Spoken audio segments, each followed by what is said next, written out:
A deal would be nuclear, to bring to close the nuclear file, and ballistic missile that Iran would have to voluntarily disarm of the one thing that gives it viability.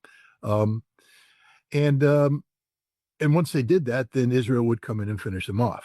I mean, that's the deal. What the United States is saying is voluntarily get rid of anything that gives you, um, you know, deterrence capability, and then Israel will finish you off because we want regime change. Israel will not be happy until the Ayatollahs are gone. And frankly speaking, the core of American policymakers share that same sentiment. You know, Karen Knissel, she's a former Austrian foreign minister that's currently residing in St. Petersburg. She heads up what's called the Gorky Center. Um, very, very smart lady. She abhors the term deal. She calls it the language of gangsters. Which is why Donald Trump uses it. A deal isn't, I mean, Donald Trump wants a deal because a deal is a one-way street. Donald Trump wants everything for him, nothing for you, and he can break it anytime he wants because he'll just call it a bad deal and I'm looking for a better deal. It's the language of gangsters. And the Iranians should understand that and not be looking for any deal. You don't deal with the mafia. They always win because that means that you've gone down to their level and you're playing their game. Iran needs to be looking for a comprehensive treaty-based agreement founded in international law, which is problematic because Donald Trump has stated that he doesn't believe in international law. So right off the bat, I'd say that we just have incompatible visions on what conflict resolution looks like in Iran and in the United States. But to answer your question, a deal would be nuclear, to bring to close the nuclear file, and ballistic missile that Iran would have to voluntarily disarm of the one thing that gives it viability. Um, and um, and once they did that, then Israel would come in and finish them off.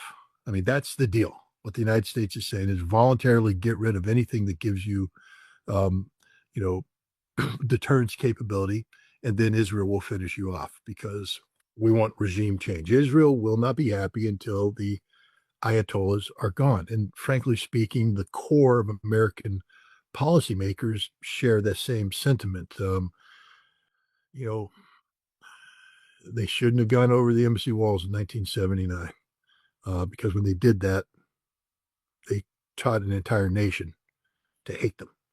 And that hatred's still there. It's irrational hatred. It doesn't make any sense, but it doesn't matter. You don't take Americans hostage for 444 days. You don't poke the dead bodies, the charred bodies of 8 American service members who were sent to Iran, not to invade it, but to rescue hostages that the Iranians took hostage. I mean, Iranians aren't the good guys here in terms of what happened in 1970. I know the Shah, Sabak, culpability and all that. American people don't care about that. The Iranian people need to understand that, when you insult the American people, that insult stays around. We don't forgive and forget. We hold grudges, and right now there's a big grudge against Iran. There's not too many Americans out there. I'm one of the few that articulate for good relations, normalized relations with Iran.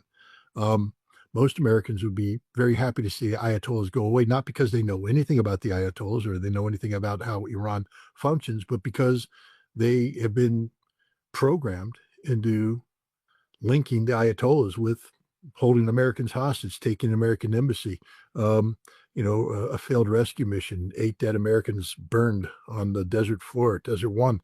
Um, this is the reality. So, it's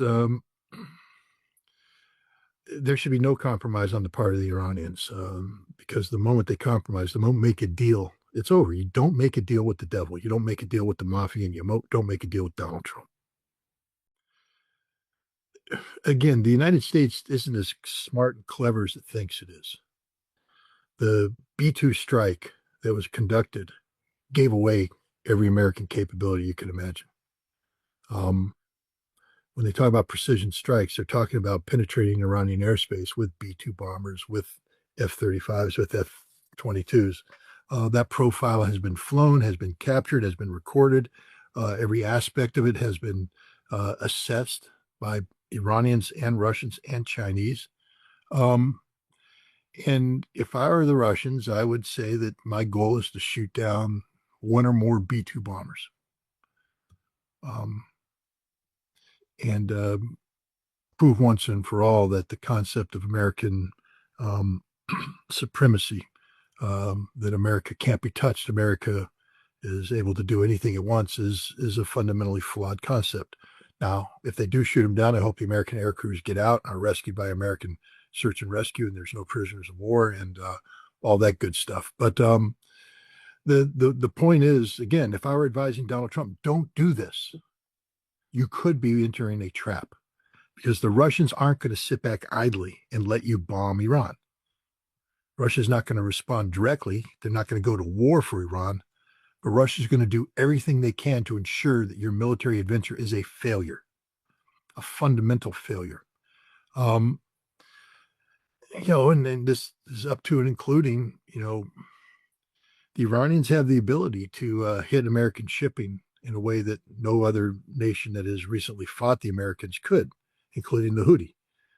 We're talking about Oreshnik-like missiles that cannot be intercepted, that will rain death and destruction down on the platform, penetrating the deck, potentially penetrating the nuclear reactor, potentially sinking the ship with catastrophic loss of life, sinking other ships that are part of the carrier battle group.